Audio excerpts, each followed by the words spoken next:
Commissioner Kim Henares, thank you for joining us. Actually, this is my first time interviewing you. So it's a pleasure that you are able to sit down with me, at least for this next 30 minutes. I would like to thank you also for inviting me, and I hope I'll be able to answer your questions. Yes, it's ano kasi, it's been a while since you were really out in the limelight. Last time we officially heard from you on public was you were BIR Commissioner under Pinoy's admin. And then right after, what the public would like to know, what we'd like to know is what kept you busy? What were you doing after your stint in the BIR?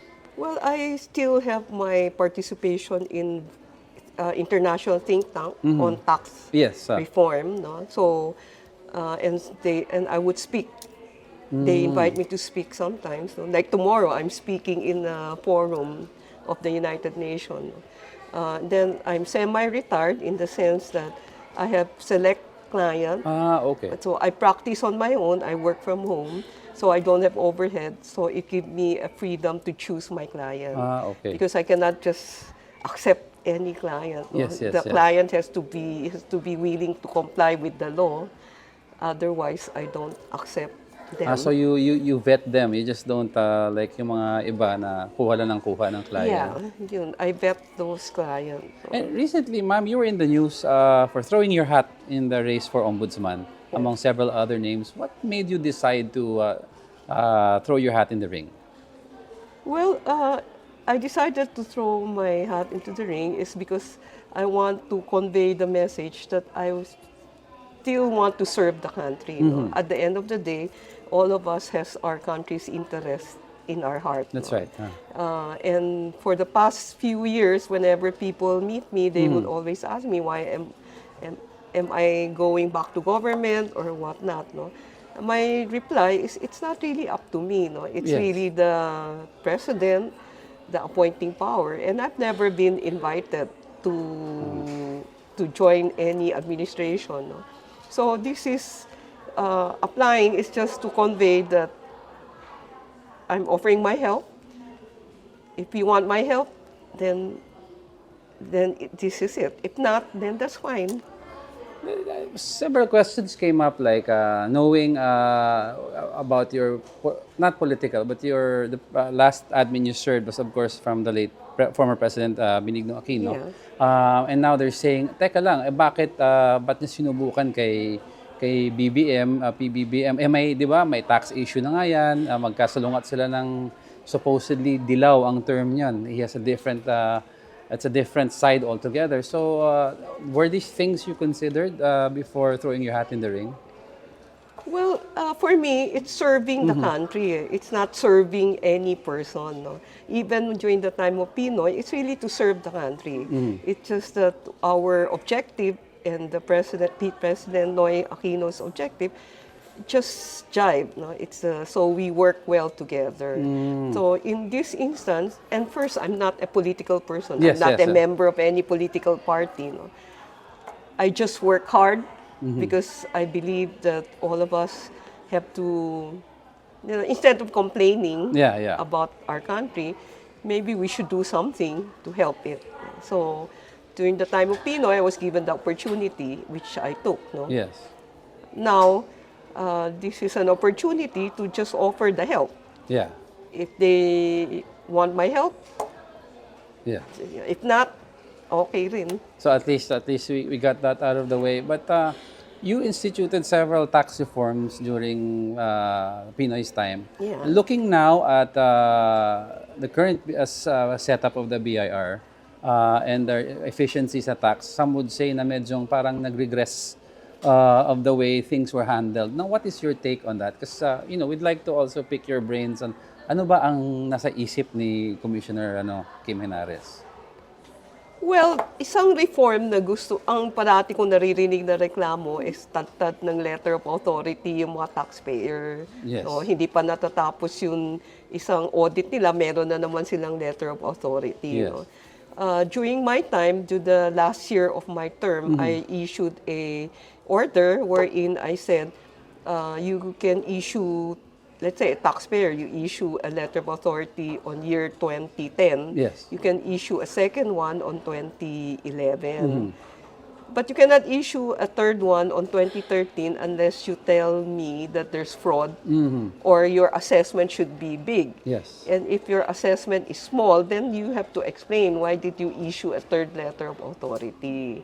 So that's what I put in place during the last Yes. year of my term, no? Which I think they did not implement, no. So in that sense, siguro yun difference, no. Yeah. But then I'm not the head of the BIR, so Yeah. may kanya-kanyang management style. So siguro yan yung management style nila, no. Yung sa akin naman kasi iniisip ko, ang dami nating taxpayer, marami dyan hindi nga natin ino-audit, bakit ba meron tayong sinusuki?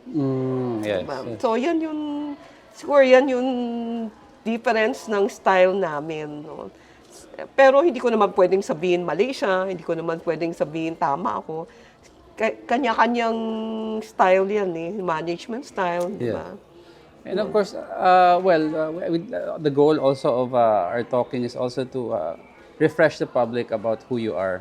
No, and of course, you're vying for the Ombudsman post. A lot of them are asking, kung si Ma'am Kim Henares makes it as Ombudsman, sino daw ang sa tingin nyo ang una nyo daw kakasuhan? Well, I think I should not have a preconceived idea kung sino yung una kong kakasuhan. Kasi, di ba, dapat you're impartial, transparent, and it should be evidence-based and data-driven. No? So, it's when, sasabihin naman ng tao na parang I'm babying my answer. No? But I would think that as a head of any agency, you should not have a preconceived idea on sino yung, di ba? Dapat nung pagdating mo doon, tinitingnan mo lahat ng ebidensya, and doon ka ngayon mag-decide kung sino yung iimbestigahan mo. Kasi kailangan imbestigahan mo muna bago mo file ng kaso. That's Hindi ganoon. So, para sa akin, yan yun dapat for any government agency head. Being impartial at least. Yeah, so that kasi if you base it on what you're hearing, social news, social media, marami naman dyan, di ba, social media natin is priming people to think about certain things and priming you to act in a certain way. So at least you should be independent of what social media says and other people. Yeah, keeping your mind open. It should guide you, but it should not dictate. That's right. Diba? It guides you in the sense that, like for example, when I was in BIR, parati ko sinasabi, when you flaunt it, siyempre ikaw nagpa-flaunt na sa social media, that's a trigger for me to look at, marami kang ginagastos, nagbabayad ka ba ng buwis? Diba? I remember that, ma'am, kasi a lot of us, I was still in showbiz noon, most of us stopped posting if we had cars or stuff because, magagalit si Ma'am Kim. We were, discipline was parang na-instill sa amin, di ba? Too sad, hindi na ganun ngayon. But you're right, if you flaunt it, did you pay the right taxes? That begs to differ. Ano yung stand nyo po about what some people would say na our tax code parang seems to favor the wealthy more than it does the middle class? Well, that's part of the think tank that I'm part of, no, about because there's really an injustice in the tax system globally, not only in the Philippines. So it's all over. It's all over, no. So that's why that's where we are involved in that commission. No? Personally, I said, the reform that globally everyone should is the KPI for tax law should be every country should only have a tax law that's 50 pages. That's A4, 50 pages, double space, na font 12. Basta atin ilang pages, ma'am? 200 plus. Tayo 200 plus. Sa Amerika, 1,000 mahigit. So, yun. Dapat ganun lang yan kasimple, no? Na ito lang yung tax code natin, simplify natin, piliin natin ano ba gusto natin buwisan. Okay, I'd like to pick your brains on some issues so at least we know where you stand. Let's start off with, of course, yung pet peeve ni Senator Ping Lacson, which is the pork barrel.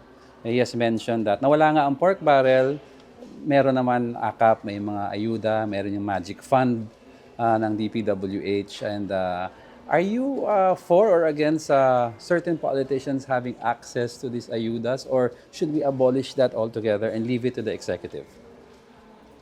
For me, the function of the legislature is to pass the budget. The implementation of budget, the legislature should not have anything to do with it except for the budget that is allocated to them. That's the principle of all budgeting globally, not only it's the best practice. So si congressman na Dapat nag-ayuda hindi mali. yung allocation na budget sa legislature, siyempre sila yung, di ba, Yes, yung MOOE nila, yung salary ng opisina nila, sila yan. Pero dapat noon, yung other things, lahat yan dapat executive na yan. Kasi yan naman talaga ang the way the budget should be. That should be the structure. And speaking of the budget, well, no less than a presidential sister, si Senator Amy Marcos has said, this last budget was one of the, ang words niya were worst and most corrupt in history. Now, what was your take on how this budget was drafted na may nakita daw certain insertions that pumasok during, hindi daw pinag-usapan between Senate and Congress, and biglang pumasok daw when they had it drafted? You know, I was listening to the PhilHealth oral debate. Ah, yes. And in one of the oral debate where Justice Kagiwa was asking questions, I agree with what he said. No? The Constitution only provided for two body on how to pass laws, which is Congress and Senate. Yes. The Constitution never mentioned a bicameral committee. No? The bicameral committee is just a creation of the Senate and the Congress, and they only delegated powers to it to resolve conflict. Okay. And what he's saying is that a delegated power cannot rise above the power of the two that delegated it to you. So you should not, so your authority is only to resolve conflict. If there's no conflict, you cannot introduce, because there's a process for that. May second reading, third reading, may debate pa yan. Pag nasa BICAM, wala ka nang ganyan. Yes. So in that sense, the logic of what Justice Kagi was saying, to me, is the correct and the logical and common sense. Yes. Yun.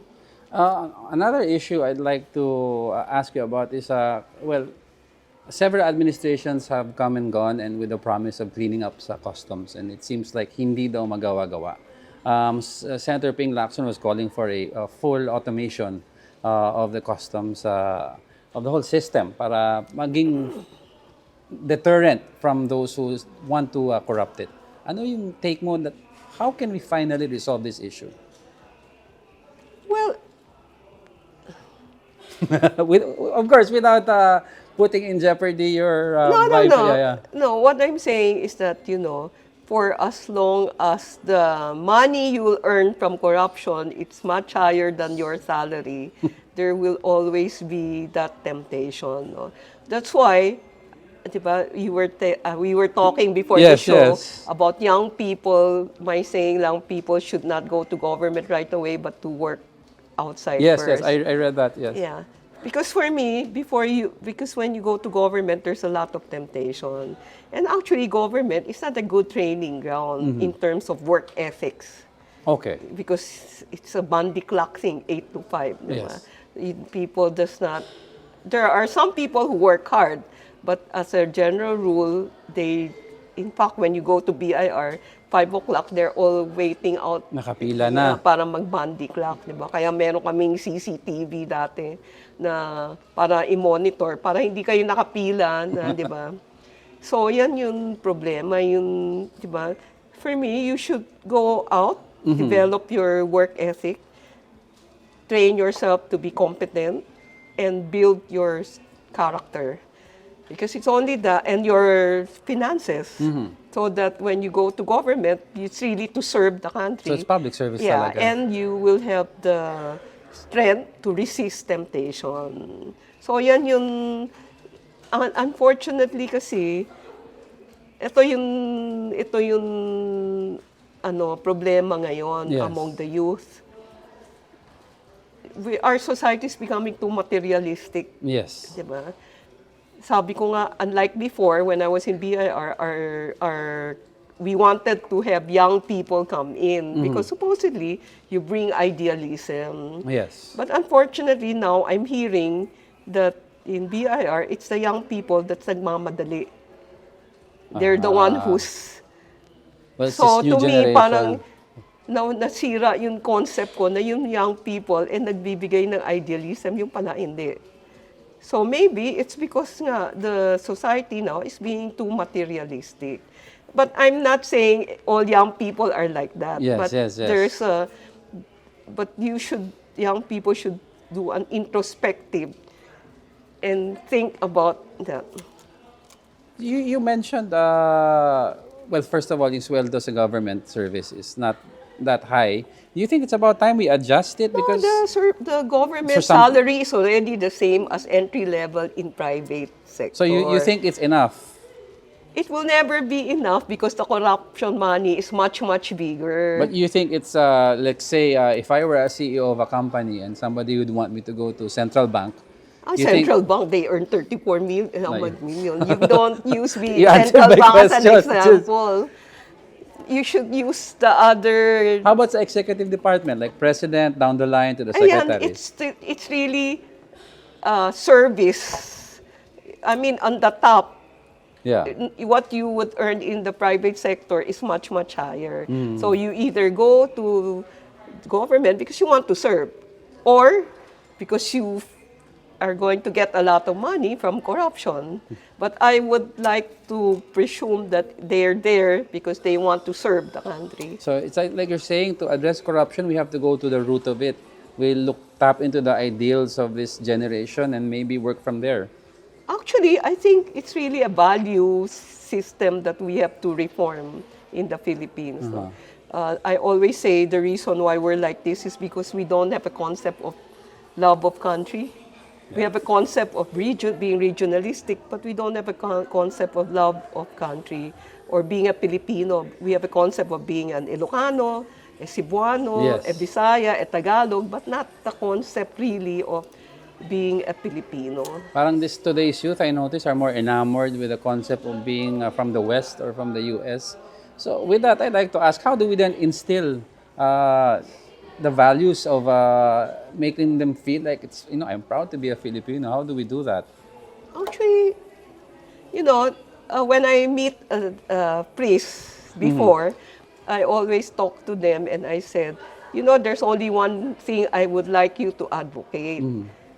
Can you tell your parishioner parents that you should not bribe your children? Diba? What do I mean by that?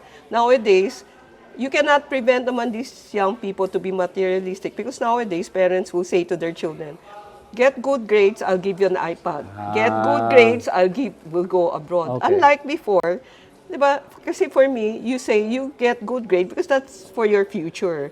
Then after you get good grades, then you might want to give him an iPad, but Ayan. it's not na objective. Correct, Nowadays, the objective is to get that iPad, to travel abroad, to get a signature Hence, bag. yung sabi nyo, material-centric ang Yeah, naging- di ba? So, in that sense, yung mga parents rin ang may... Saka the other thing is, I noticed, dati, Yeah.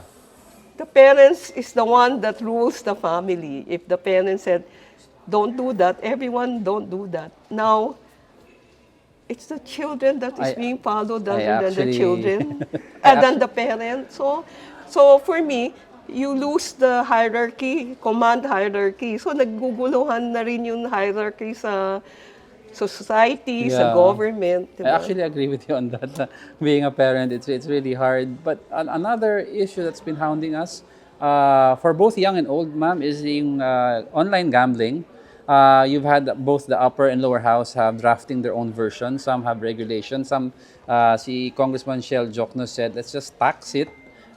Higpitan natin ang age of the gambling. Other versions have come out to say total ban. Kasi ang standpoint ng iba, sayang ang ang revenue pag tinax natin. Ako, Where would you total see ban. it? Total ban po kayo. Kasi whatever you earn in revenue will not compensate for all the values that you've lost. Diba? I hear a lot of stories where people commit suicide because Yes, they yes. piled up a lot of gambling debt.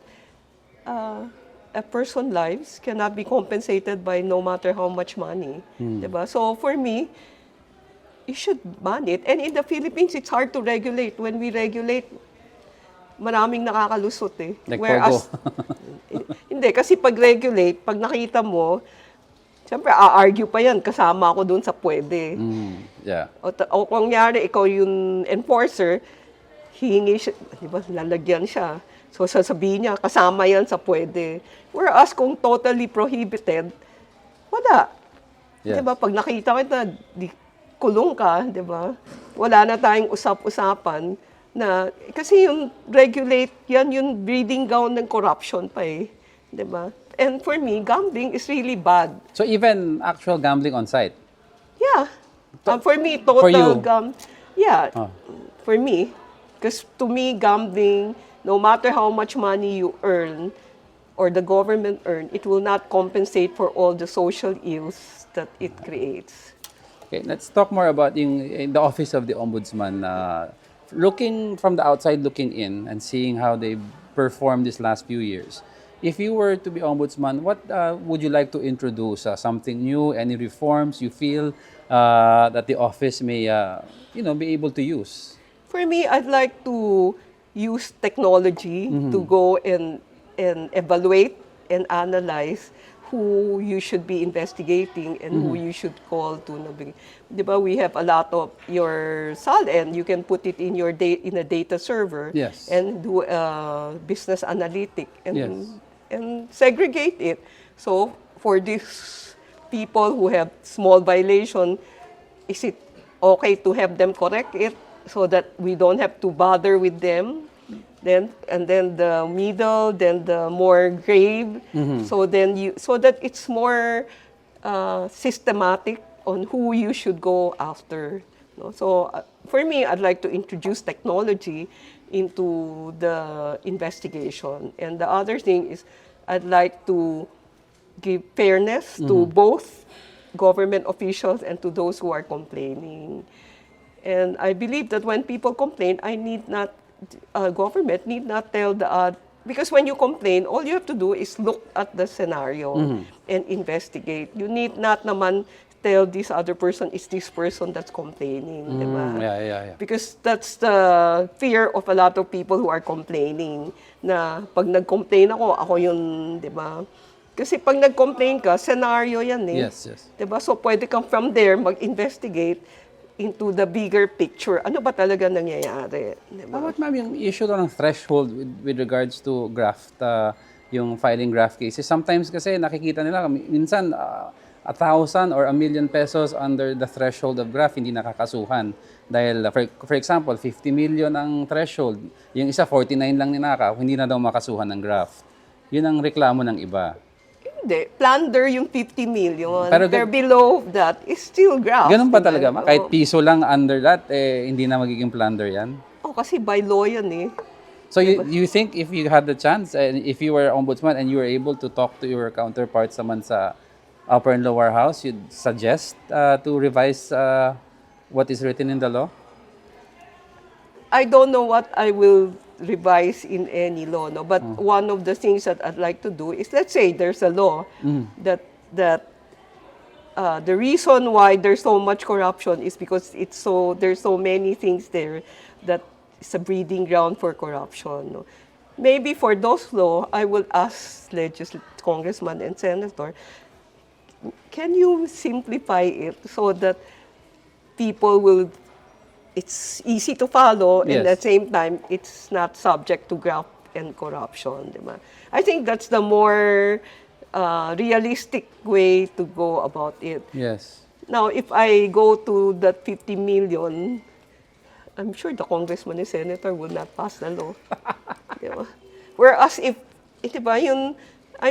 would like to include the ombudsman in the process of making our laws simpler and easier to follow so that there's less avenue for corruption. And of course, ang katanungan ng marami is after 86, the 86 EDSA revolution, a lot of people were hopeful na maybe corruption would go on a downtrend. And parang it hasn't. So if you're ombudsman and we know who you were portrayed as a Dirty Harry sa BIR, very tough, very stern and idealistic. If you're an ombudsman, do we expect the same demeanor that you would be tough on corrupt people once and for all na hahabulin talaga ang dapat habulin? Yeah, that's the job of the ombudsman. And Regardless of who the president is. yes, but you have, the thing there is, I believe when I joined the Pinoy administration, kung walang corrupt, walang mahirap. Yes. So it's the same thing, no? The reason why we're like this, one of the major reasons is corruption. So I sincerely believe that people who go to government should be doing public service and not for any other reason. And at the end of this all, what do you think would be the legacy Kim Henares would leave the youth or everyone? Well, the legacy I'd like to leave is whether or not I'm in government, no, because is that all of us has an obligation to our country to serve it. You need not be in government to be able to serve your country. No, first and foremost, I think you should have love for your country, and at the same time, you have the malasakit to want to do something for this country Yes. and for your fellow man. No? And use that as a drive to improve yourself and make yourself better. I think that's the legacy I'd like to leave people. Whether or not I'm in government, I think all of us should have that kind of thinking. Because if you just leave it to government, nothing will happen to us. All of us have a stake and all of us should do something. Yes. You cannot just leave it to somebody else. Well, we're very hopeful and we're looking forward to the developments to come. We do hope to talk to you again. Thank you. anytime. And thank you very much for joining us. Yeah, thank you for Thank you. inviting me. Thank you.